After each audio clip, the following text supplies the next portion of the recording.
একদিকে পাকিস্তানের প্রতি একেবারে বিরুদ্ধে প্রত্যাঘাতের প্রস্তুতিতে ভারত, আর এর পাশাপাশি একের পর এক পদক্ষেপ ভারতের। আকাশ সীমা বন্ধের পর এবার ভারতের জল সীমাতেও পাকিস্তানের নো এন্ট্রি। পাকিস্তানের জন্য জল সীমা বন্ধের ভাবনা ভারতের। জল সীমা ও ডাক পরিষেবা বন্ধ করারও পরিকল্পনা করছে ভারত। 22 এপ্রিল পহেলগাঁওয়ে জঙ্গি হামলার পর ভারত যে সিদ্ধান্ত নিচ্ছে রাখছি আপনাদের সামনে। 2019 সালের 27 এপ্রিল ভারতের সঙ্গে ডাক পরিষেবা বন্ধ করে দেয় পাকিস্তান, আর ডাক পরিষেবা বন্ধের সিদ্ধান্ত নেয় পাকিস্তান ভারতকে না জানিয়েই। 2019 সালে নভেম্বরে 3 মাস পরে মেল পরিষেবা চালু হলেও এখনো বন্ধ রয়েছে পার্সেল পরিষেবা। আর এই যে সিদ্ধান্ত নিতে চলেছে ভারত জল সীমা ও ডাক পরিষেবা বন্ধ করার, সে বিষয় নিয়ে আমরা জানবো। আমাদের সঙ্গে রয়েছেন আমাদের প্রতিনিধি সুকান্ত মুখোপাধ্যায়। সুকান্ত, কি খবর রয়েছে? দেখো, আমরা জানি যে এই মুহূর্তে এই কাশ্মীর ইস্যুকে কেন্দ্র করে দুটি দেশের মধ্যে কিন্তু একটা সংঘাতের পরিস্থিতি তৈরি হয়েছে। যেমন একদিকে বাহিনীকে প্রস্তুত থাকতে বলা হয়েছে যে কোনো পর্যায়ের জন্য বা যে কোনো পরিস্থিতির জন্য, তার পাশাপাশি পাকিস্তানের সাথে কিন্তু একটা স্নায়ুযুদ্ধ চলছে ভারতের, এবং সেই কারণে আমরা দেখতে পেলাম এই কূটনৈতিক চাপ দেওয়া হচ্ছে পাকিস্তানকে। এর আগে আকাশসীমা বন্ধ করা হয়েছিল এবং পাকিস্তানের তরফেও কিন্তু তার পাল্টা একটা পদক্ষেপ নেওয়া হয়েছিল।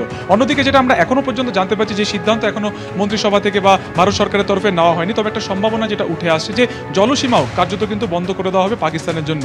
ফলত এটা একেবারে সেই নীতি যে ভাতে মারার একটা যে নীতি, সেটা কিন্তু নেওয়া হচ্ছে। কূটনৈতিক একটা প্রেশার দেওয়া হচ্ছে, কারণ যেভাবে এই হামলার নেপথ্যে ধীরে ধীরে পাকযোগ স্পষ্ট হচ্ছে, কিন্তু তারপরেও দেখা যাচ্ছে যে পাকিস্তানের তরফে এই হামলার শিকার সরাসরিভাবে নেওয়া হচ্ছে না। তাই যেমন আন্তর্জাতিক মহল থেকে ভারত সরকারের তরফে একটা প্রেশার তৈরি করা হচ্ছে পাকিস্তানের উপরে, ঠিক তেমনই ব্যবসায়িক দিক থেকেও কিন্তু একের পর এক সিদ্ধান্ত নেওয়া হচ্ছে এবং একটা স্নায়ুযুদ্ধের লড়াই চালানো হচ্ছে পাকিস্তানের সাথে। সেই কারণে আগে যেমন তারা আকাশপথ বন্ধ করা হয়েছিল, এবং এখন এই মুহূর্তে জানা যাচ্ছে যে বিভিন্ন কোস্টাল লাইন বা একেবারে শিপিং লাইন, অর্থাৎ জলপথে যে সমস্ত বাণিজ্য ভারতের উপর নির্ভরশীল, কিছু ক্ষেত্রে জলের উপর নির্ভরশীল বা জলপথের উপর নির্ভরশীল, সেটাকেও বন্ধ রাখার একটা সম্ভাবনা তৈরি হচ্ছে। এবং তোমাকে বলে দিই, এখনো যদিও সে ব্যাপারে মন্ত্রিসভার শিলমোহর কিন্তু এখনো পর্যন্ত পড়েনি।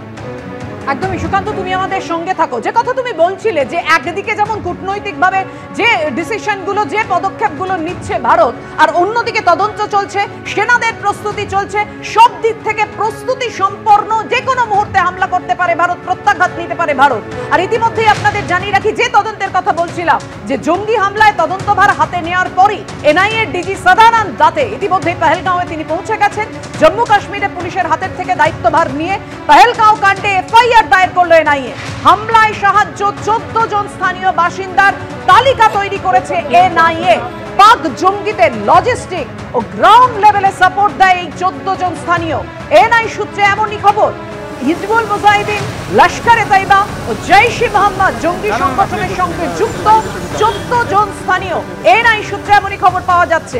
আমাদের সঙ্গে রয়েছেন একেবারে গ্রাউন্ড জিরো থেকে আমাদের প্রতিনিধি সুকান্ত মুখোপাধ্যায়। সুকান্ত, তার মানে যে সম্ভাবনার কথা বারবার উঠে আসছিল, যেটা সন্দেহ করা হচ্ছিল যে স্থানীয় যোগ না থাকলে জঙ্গিরা এভাবে হামলা চালাতে পারে না, তার মানে একেবারে স্পষ্ট হয়ে গেল। তাই এনআই এমনই খবর দিচ্ছে। একেবারে দেখো, এনআইএ ডিজি আজকে 9 দিনে পড়লো, কিন্তু এখনো পর্যন্ত আসিফ ফৌজি বা বাকিদেরকে গ্রেফতার করা হয়নি। সেই নিরিখে কিন্তু এনআইএ যে একটা এক্সটেন্সিভ তারা তদন্ত শুরু করেছে, প্রচুর মানুষকে তারা আটক করে জিজ্ঞাসাবাদ করেছে। সেই তদন্তের প্রাথমিক পর্যায়ে এনআইএ সূত্রে যেটা জানা গেছিল যে স্থানীয় কোনো ইনভলভমেন্ট ছাড়া বা তাদের কোনো পার্টিসিপেশন ছাড়া এত বড় একটা অপারেশনকে কিন্তু কার্যত চূড়ান্ত রূপ দেওয়া যেত না। তার কারণ এই জঙ্গিরা যে আচমকা এলো, খুন করলো, হত্যা করলো এবং তারা পালিয়ে গেল, এটা কিন্তু এতটাও স্বাভাবিক নয়। এর নেপথ্যে একটা দীর্ঘ পরিকল্পনা রয়েছে এবং স্থানীয়দের একাংশের একটা সাহায্য রয়েছে। ঠিক এখান থেকে দাঁড়িয়ে আজকে পরিষ্কার হয়ে গেল, কারণ 14 জনের তালিকা ইতিমধ্যে এনআইএর তরফে অফিসিয়ালি প্রকাশ করা হয়েছে, যাদের যোগসূত্র রয়েছে কিন্তু এই জঙ্গি বা এই হত্যাকারীদের সাথে। কি যোগসূত্র রয়েছে, যে এই যে 14 জন যাদের নাম উঠে আসছে তারা এখানকারই বাসিন্দা, এবং তাদের কি ভূমিকা, তাদেরকে লস্কর-ই তৈবা যার সংগঠন টিআরএফ এই হামলা চালায়, এছাড়া আরো দুটি সংগঠন জৈশ-ই মোহাম্মদ এবং আরো একটি সংগঠন, জঙ্গি সংগঠন রয়েছে, তারা গ্রাউন্ড লেভেলে এদেরকে কিন্তু কার্যত তৈরি করেছিল বা প্রশিক্ষণ দিয়েছিল। এদের কাজ কি ছিল? এদের কাজ মূলত ছিল যে এক সপ্তাহ আগে, অর্থাৎ 15 এপ্রিল এই উপত্যকাতে এসেছিল জঙ্গিরা, তাদেরকে লজিস্টিক সাপোর্ট দেওয়া, তাদেরকে গ্রাউন্ড লেভেলে যাবতীয় সুযোগ সুবিধা করে দেওয়া, কোথায় তারা থাকবেন, ঘটনার সময় কতজন পর্যটক ছিলেন, দূর থেকে নজরদারি রাখা আছে সেনাবাহিনী আসছে কিনা, গোটা বিষয়টি কিন্তু এই 14 জন তারা গ্রাউন্ড লেভেলে কাজ করেছেন। আরও একটি নাম উঠাচ্ছে ফারুক আহমদ, যে কিনা এলইটি বা লস্করি তৈবার একেবারে টপ কমান্ডার। সেও কিন্তু এই উপত্যকাতে এই হামলার আগে থেকেই এসে উপস্থিত ছিল। ফলত হাতে কলমে প্রশিক্ষণ দেওয়ার কাজ কার্যত এই উপত্যকাতে বসেই এই 14 জনকে দেওয়া হয়েছিল, যাদেরকে সাহায্য করেছিল পাকিস্তানের আরও দুটি জঙ্গি সংগঠন। ফলত তাদের সহায়তায় 22 তারিখে এই গোটা হামলাটিকে কার্যত একটা আকার দেওয়া হয়। শুধুমাত্র তাই নয়, দূর থেকে নজরদারি রাখা হয়েছিল যে পর্যটক ছাড়া আর কেউ সেখানে আছে কিনা। সেই মোতাবেক জঙ্গলে ঘাঁটি গেড়ে থাকা এই আসিফ ফৌজিদেরকে খবর দেওয়া হয়, তারা বাইরে আসেন, ধর্ম জিজ্ঞাসা করে করে, পরিচয় জিজ্ঞাসা করে করে এক একজনকে খুন করা হয় পয়েন্ট ব্ল্যাঙ্ক রেঞ্জ থেকে। এবং শুধুমাত্র তাই নয়, দূর থেকে নজরদারি রাখা হয়, পুরো হিসেব কষা হয় যে সেনাবাহিনী কতক্ষণ লাগবে, সেনাবাহিনী আসছে কিনা।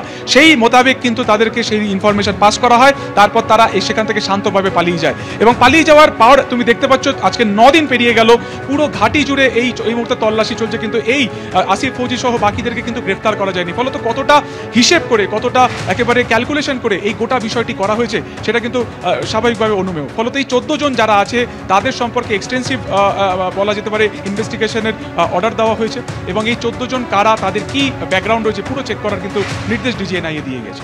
ধন্যবাদ তোমায়।